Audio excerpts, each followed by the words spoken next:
My parents tricked me into signing over my inherited land to my brother, saying I was too careless to manage it.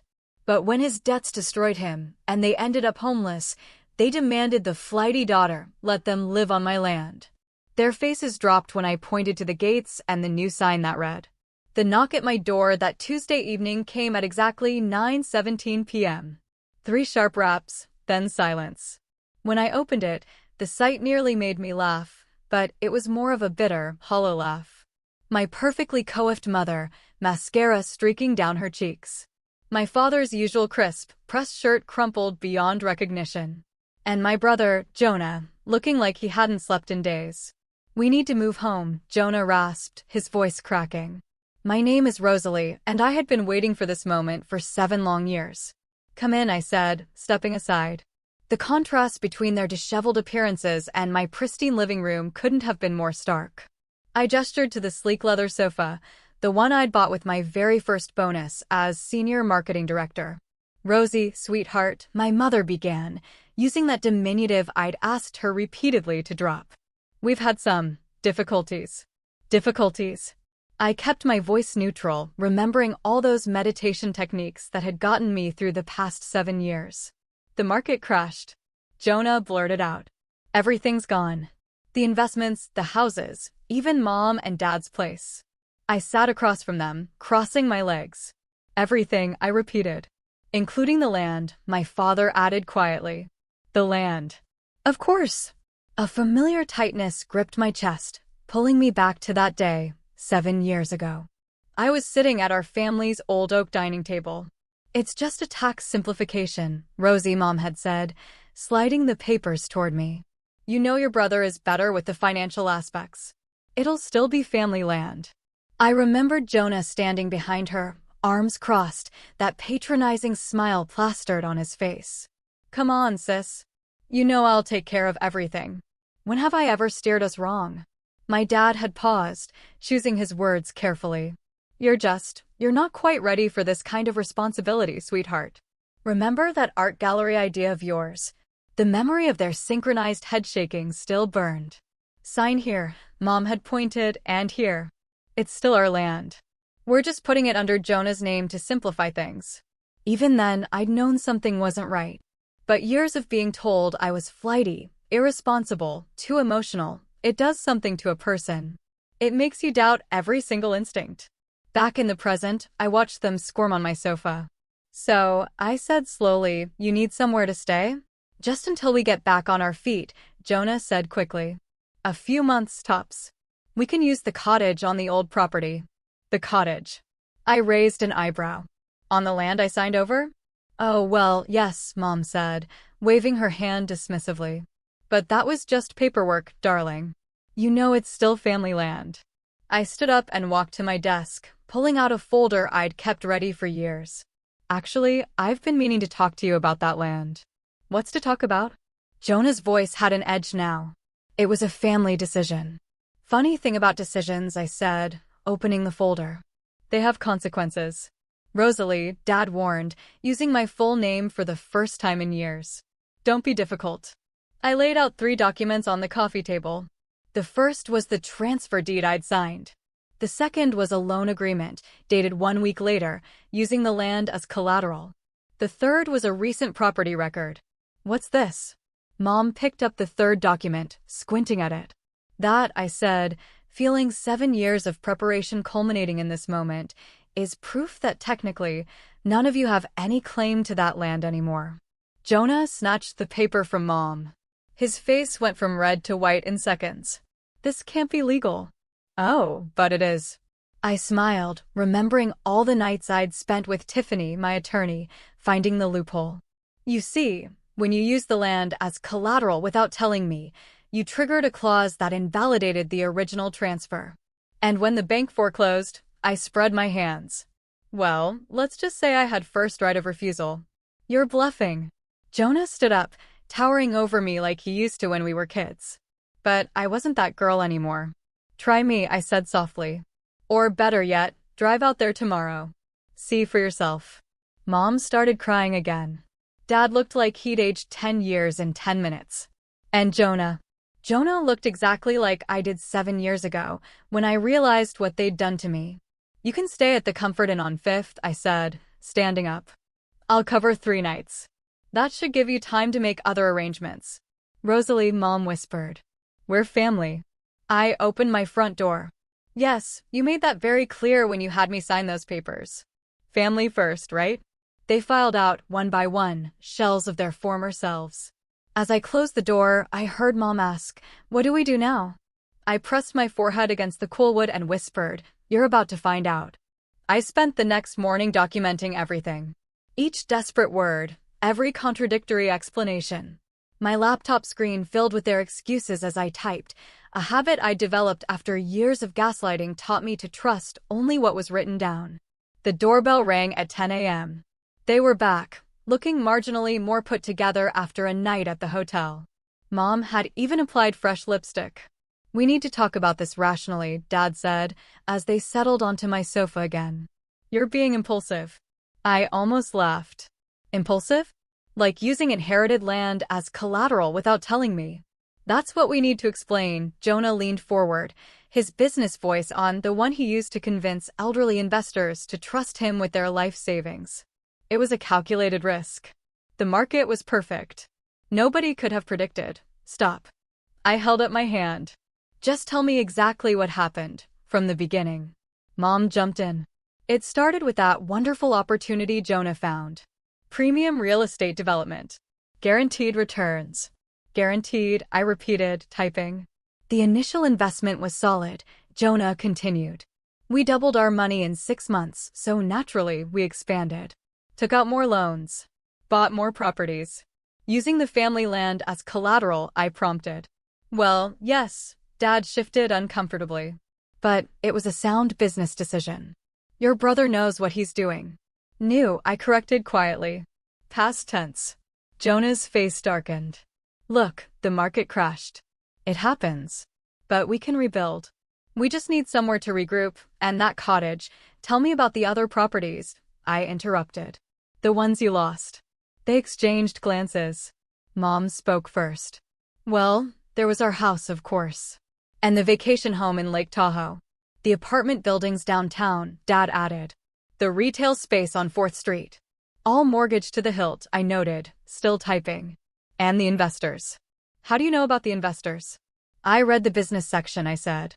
I turned my laptop around, showing them a local news article, particularly stories about failed investment schemes that leave retirees bankrupt. It wasn't a scheme. Jonah stood up. Pacing. Everything was properly registered. We just got in over our heads. Sit down, I said quietly. He did, surprisingly. Honey, Mom reached for my hand. I pulled back. We know we should have told you about using the land, but we didn't want to worry you. You were always so emotional about things. Emotional. I let the word hang there. Like when I found out you'd used my inheritance as collateral 1 week after I signed it over. You found out.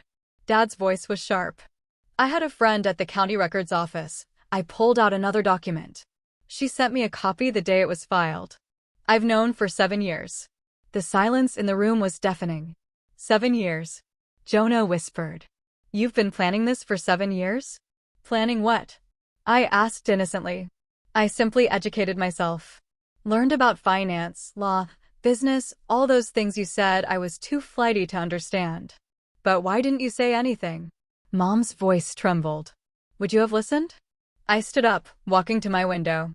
Or would you have told me I was being dramatic, oversensitive, paranoid? We were trying to protect you. Dad insisted. No, I turned back to them. You were protecting him. I pointed at Jonah. Like you always have. Now look where it's got you. So this is revenge? Jonah sneered. Real mature, sis. Revenge would be pressing charges for fraud, I said calmly. This is just consequences. Mom started crying again. Please, Rosie, we have nowhere else to go. Actually, you do. I handed them each a printed sheet. I've made a list of affordable apartments in the area. There's also information about job placement services and financial counseling. Job placement. Dad looked offended. We're not charity cases. No, I agreed. You're just people who need to learn what it's like to start over, like I did. Technically, Jonah said, his voice hard, you still signed that land over to me. I smiled for the first time. Technically, you signed it away when you used it as collateral without my knowledge. But please, feel free to check with your lawyers. Oh, wait. I paused. They dropped you too, didn't they?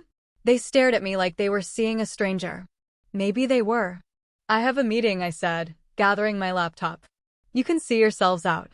At the door, Mom turned back. What happened to you, Rosie? Nothing happened to me, I replied.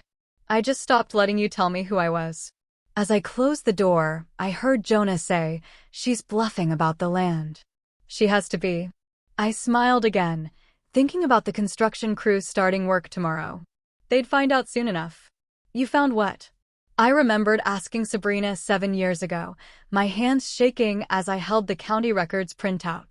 They used the land as collateral exactly 1 week after you signed, she'd said, her voice crackling over the phone. I'm so sorry, Rosalie. That memory flooded back as I sat in Tiffany's office, watching my attorney spread documents across her desk. The afternoon sun caught her reading glasses as she pointed to various highlighted sections. The beauty of it, Tiffany said, is that they did all the work for us. The moment they used the property as collateral without your knowledge or consent, they violated the terms of the original transfer. But that was years ago, I said. Why didn't we act then? Tiffany smiled. Because waiting was smarter. We let them dig their own grave. Now, with a foreclosure, the property's vulnerable. And guess who's been quietly building the perfect business entity to acquire it? She slid a folder toward me. Inside was the paperwork for Harper Sanctum LLC, my new wellness retreat company. Sign here, she said, then caught herself.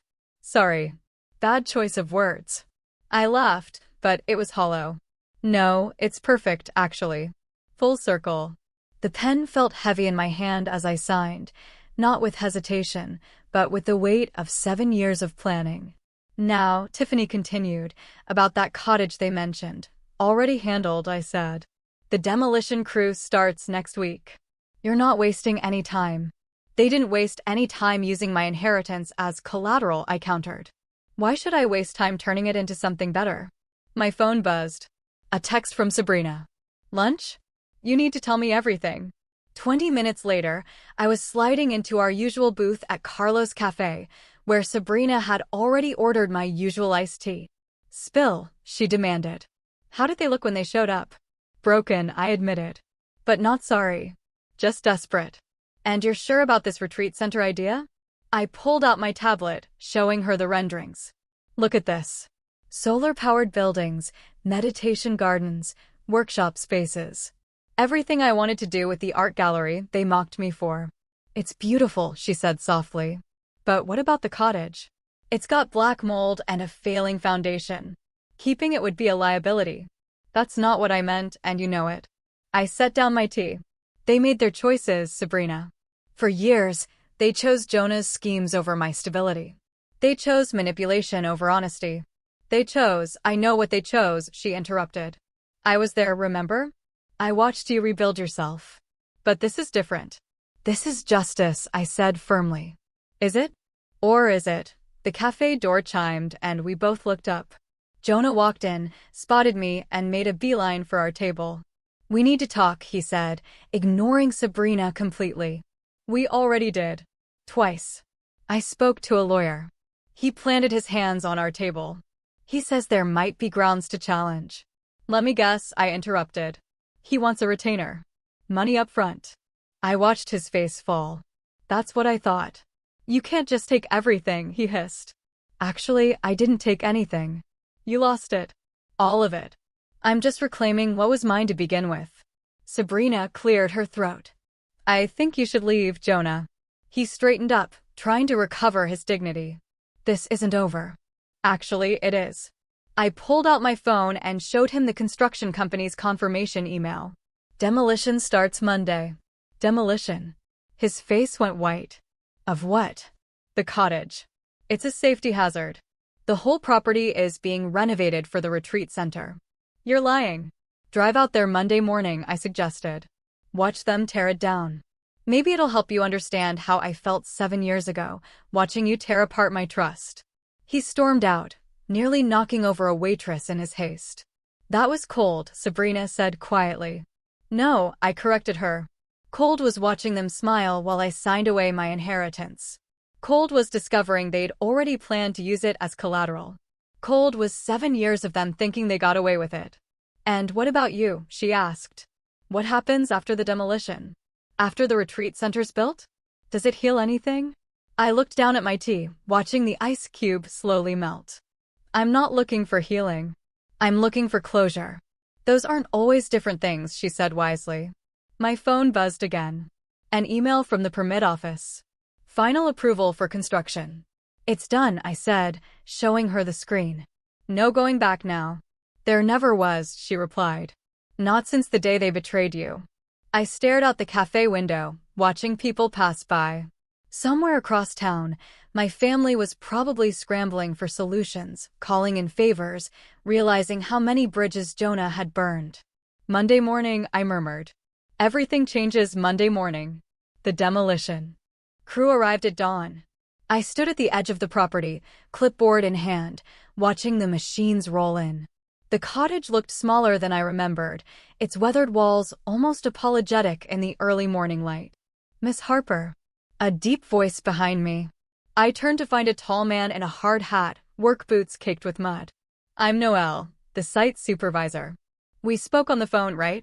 Right, I said, shaking his offered hand. Everything ready to go? Just need your final signature. He handed me a form, studied my face as I signed.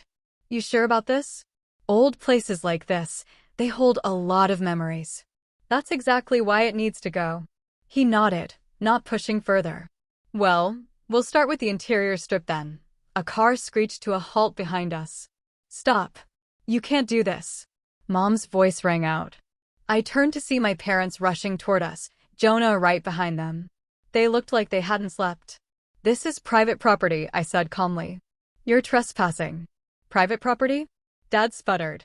This is our family home. I corrected. Now it's the future site of Harper Sanctum Retreat Center. I gestured to the architectural renderings posted on a nearby board. Noel stepped forward, positioning himself slightly between me and my family. Folks, this is an active construction site. You'll need to leave. She's my daughter. Mom pleaded. This is just a misunderstanding. No misunderstanding, I said. Noel, please proceed as planned. He signaled to his crew. The machines roared to life. Wait. Jonah ran toward the cottage. 2 security guards I'd hired intercepted him. You'll regret this. Dad shouted over the noise. You're destroying your heritage. Heritage? I laughed. Like you destroyed my inheritance? The first wall came down with a thunderous crack. Mom screamed. I didn't flinch. Clear the site.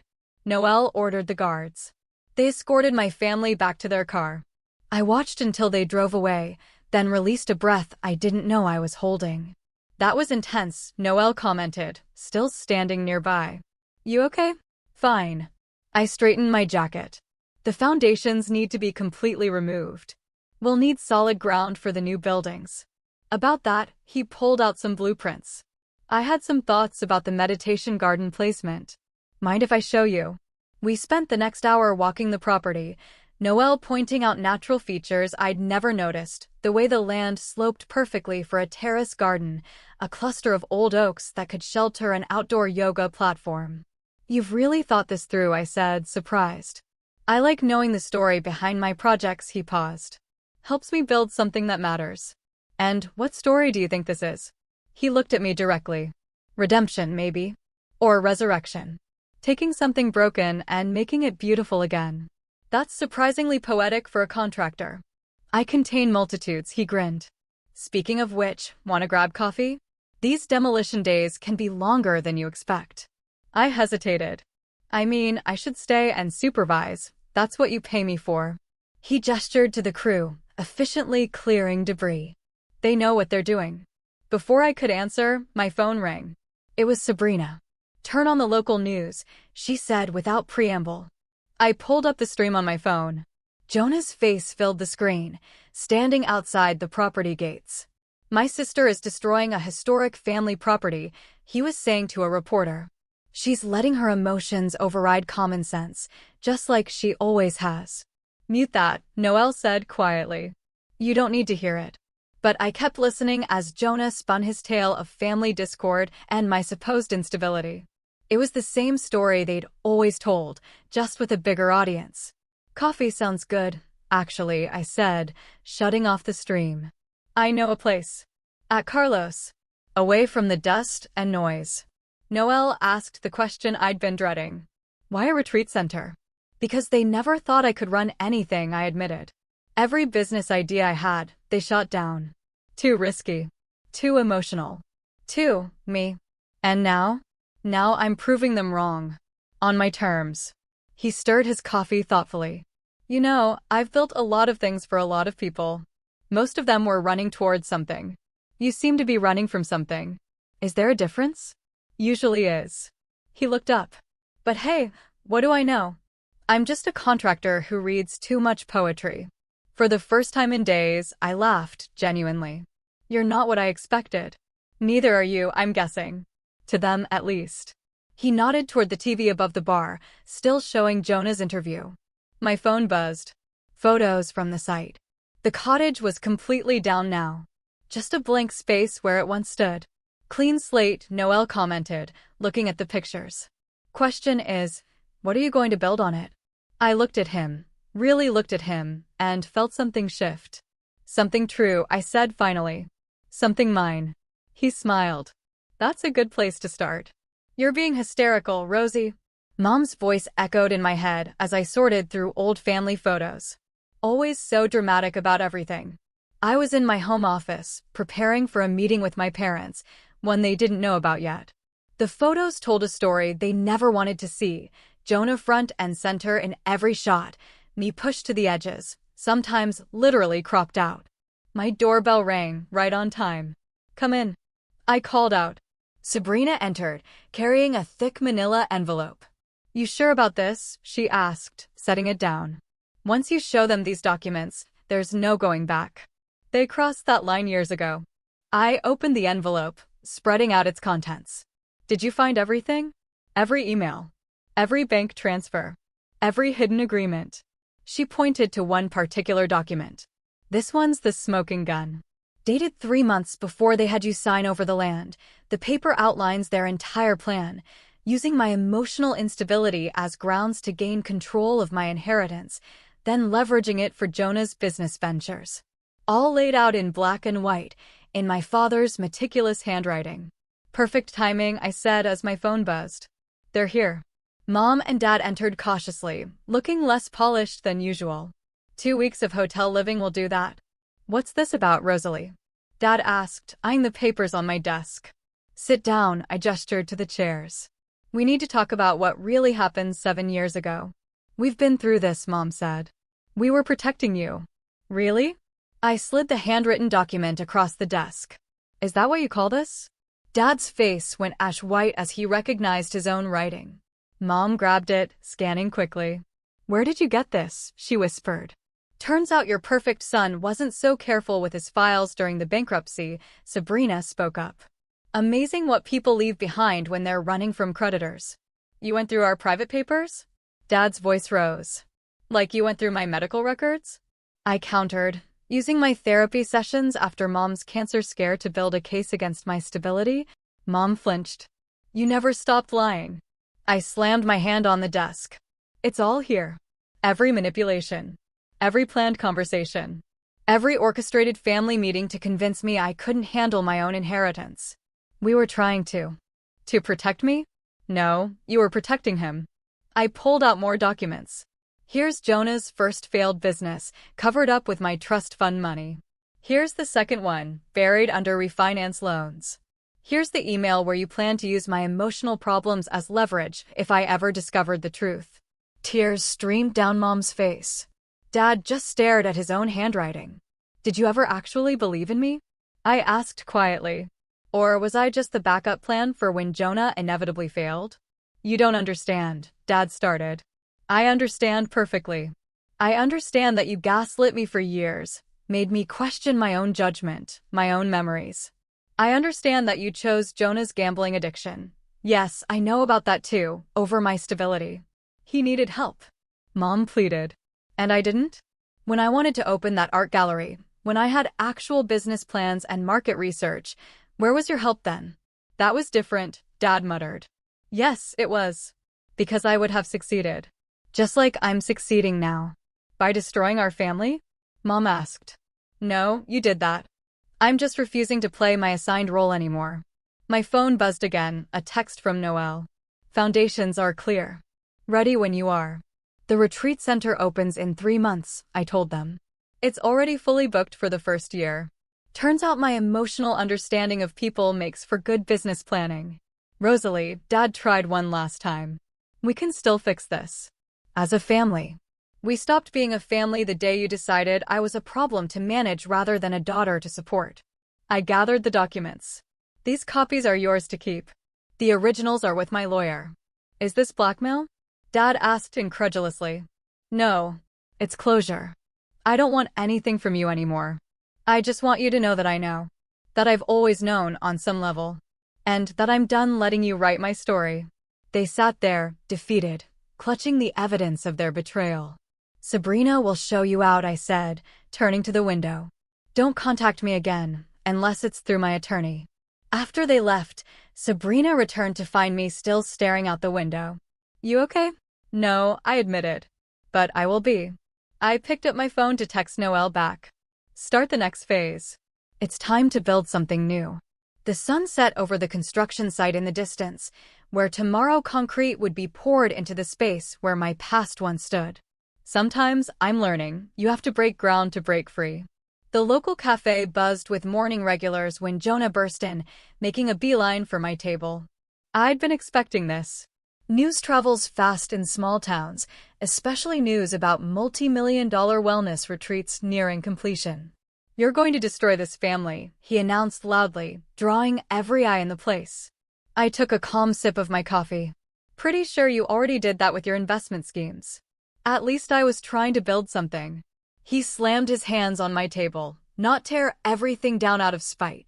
Is that what you call defrauding retirees? Building something? The cafe fell silent. Jonah's face reddened. You don't know what you're talking about, he hissed. Actually, I do. I pulled out my tablet. Mr. Peterson, the retired teacher who lost his pension? Mrs. Rodriguez, who had to sell her house. Should I go on? That was business, he sputtered. Sometimes investments don't pan out.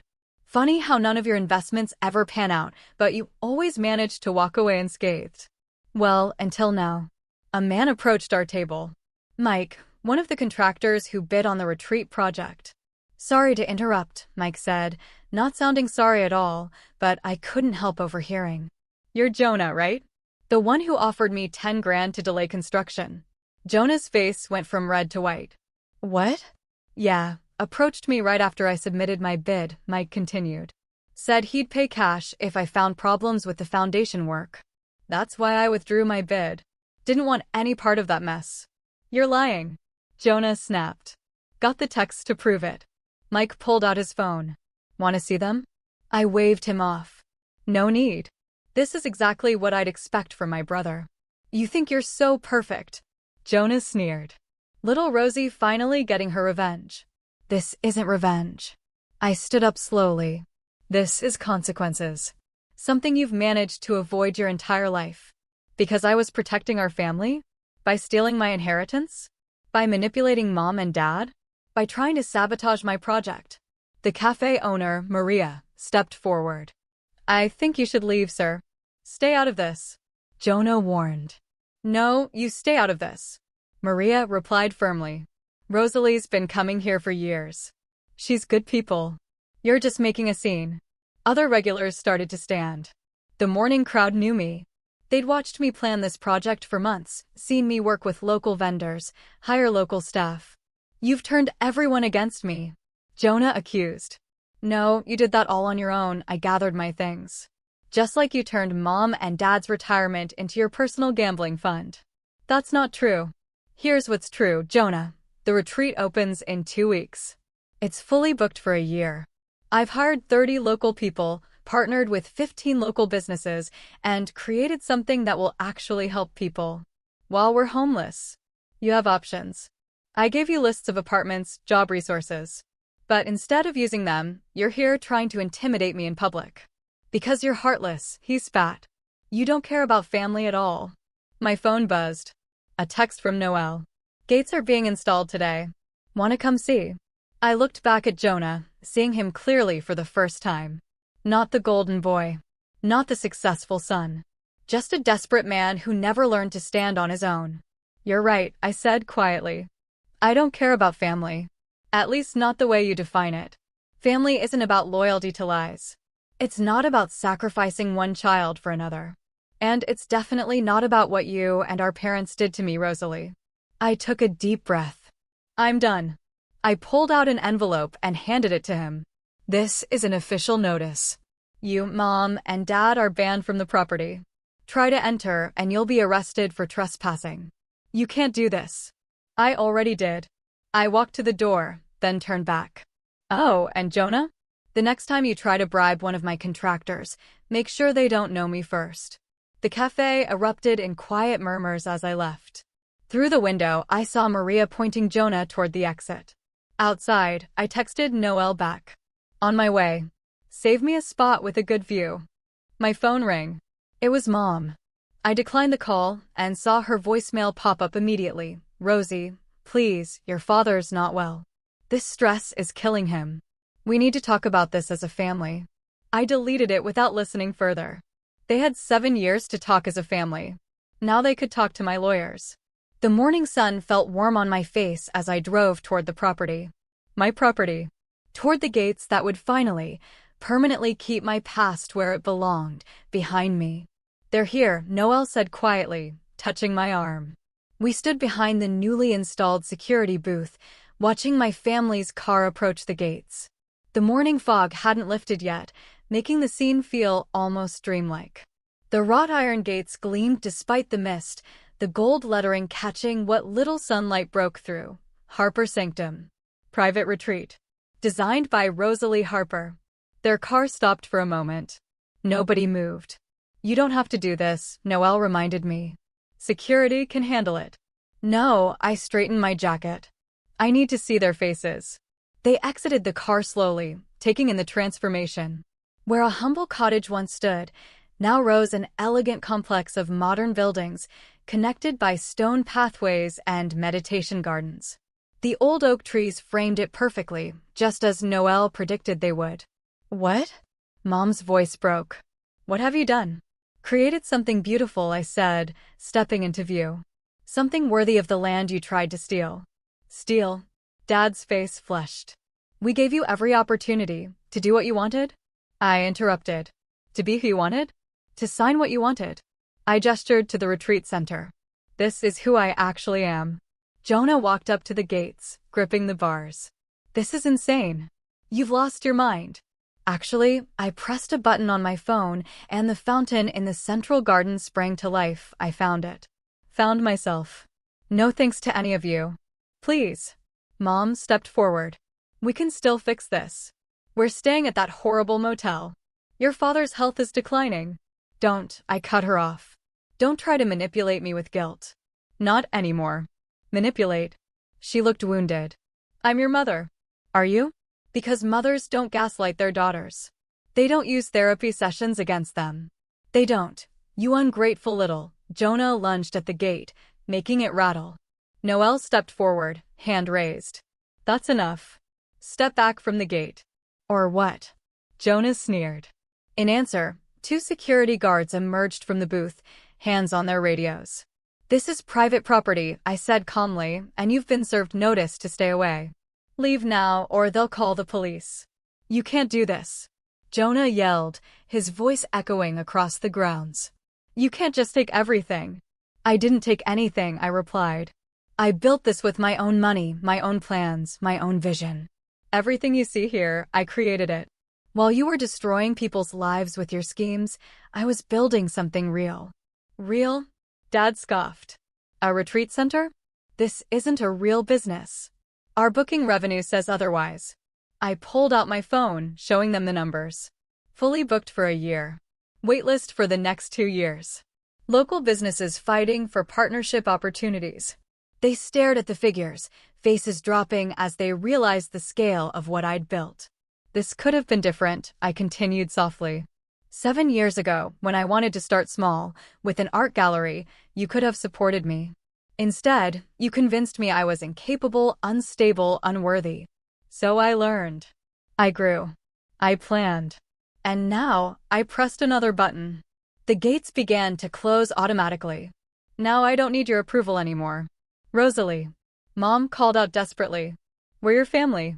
No, I shook my head. You're just people who share my DNA. Family doesn't do what you did to me. The gates clicked shut. Through the bars, I watched their faces transform. Mom's tears, Dad's anger, Jonah's hatred. You'll regret this. Jonah spat. You'll end up alone. I'm not alone. I felt Noelle's steady presence behind me. I thought of Sabrina's unwavering support. I remembered the community that's rallied around this project. I'm just not with you anymore. Security stepped forward, making it clear it was time for them to leave. They retreated to their car slowly, Mom looking back repeatedly, Dad supporting himself on Jonah's arm as they drove away. Noelle touched my shoulder. You okay? I don't know. That's fair, he said. Want to walk the grounds? The morning mist made everything look magical. I looked up at him, this unexpected ally who became something more. Yeah, I managed a small smile. Show me those yoga platforms you were talking about. As we walked the winding paths, the sun finally broke through, illuminating the retreat center in all its glory. My vision made real. My inheritance reclaimed. My life, finally my own. Behind us, the gates stood firm, their golden letters catching the light. Harper Sanctum. Not just a name anymore, but a promise. A sanctuary. A new beginning. And this time, I held all the keys. The morning of Harper Sanctum's opening day, I sat in my office, watching the sunrise paint the meditation gardens in gold. A stack of letters sat on my desk, all from my family, all unopened. A knock at my door. Ready? Sabrina asked, poking her head in. Almost. I picked up the letters. Just need to do one last thing. Outside, the stone fire pit still held embers from last night's test run. I dropped the letters in, watching them catch flame. You're not even curious what they say? Sabrina asked. I know what they say, I replied. More guilt. More manipulation. More. Actually, a voice interrupted. They say, I'm sorry. I turned to find a woman standing there, mid-30s, familiar features that took me a moment to place. Amanda. My cousin. I hadn't seen her since we were teenagers. Hey, stranger, she stepped forward. Got your invitation to the opening. Bold move, sending one to the whole extended family. I wanted them to see, I admitted. What I built. Oh, they see. She gestured to the retreat center. And they're talking about how you did this alone. How they were wrong. Even Penelope, your mom, she's been different. Different how? Honest. For once. About what they did to you. About Jonah's gambling. About all of it. Amanda sat on one of the meditation benches. Dad showed me those documents you found. The ones about their plan to take your inheritance.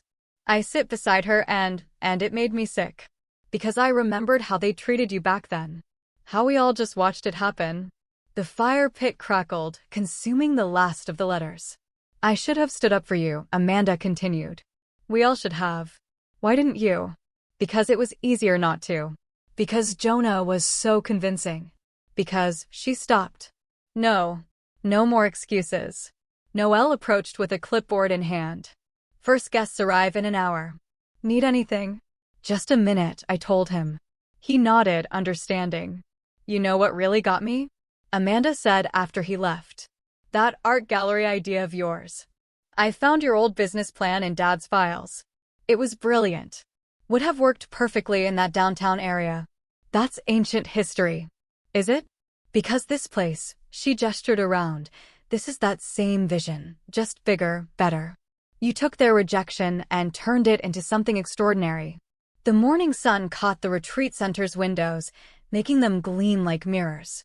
They're not coming today, are they? I asked quietly. No. But not because they don't want to. Because they finally understand they don't have the right. Amanda stood. They're getting help, you know. All of them. Real help. Not just throwing money at problems. Good for them. Good for you, she corrected. Because you forced them to face themselves. Your success here, it's not just a business triumph. It's a mirror, showing them exactly who they are. Noelle returned. Sorry, but we really need to review the opening ceremony schedule. Go, Amanda said. Dear thing. Just keep sending those invitations, okay? Some of us are listening now. After she left, Noelle handed me the clipboard. Interesting conversation. Unexpected, I replied. Like everything else lately. He smiled. Speaking of unexpected, he pulled out a small package. Early housewarming gift. Or retreat warming, I guess. Inside was a handmade sign, carved from wood. Welcome to Harper Sanctum, where healing begins. You made this? That poetry reading contractor thing isn't just for show. He shrugged. Thought it might look good by the entrance. I traced the letters with my finger. It's perfect. Like someone else I know, he said softly. Before I could respond, guests started arriving. Early birds, eager to be first through the gates. I watched them enter, faces bright with anticipation. Ready to welcome them home? Noelle asked. Home. Such a loaded word. But looking at my retreat center, at the gardens designed for healing, the spaces built for growth, the gates that now protect instead of imprison, I realized something. You know what Amanda said about this place being a mirror? Yeah. She's wrong. It's not a mirror showing them who they are. I took his hand. It's a mirror showing me who I've become. The morning bell chimed, calling the first guests to orientation. My staff, all local, all carefully chosen, began their choreographed welcome. Time to begin, I said. No, Noelle squeezed my hand. Time to continue. You began long ago, when you first refused to believe their lies about who you were. Together, we walked toward the gathering crowd. The fire pit's flames had died, the letters nothing but ash. Behind us, the gates stood open. Not to the past, but to possibility. And for the first time since this all began, I felt completely, utterly free.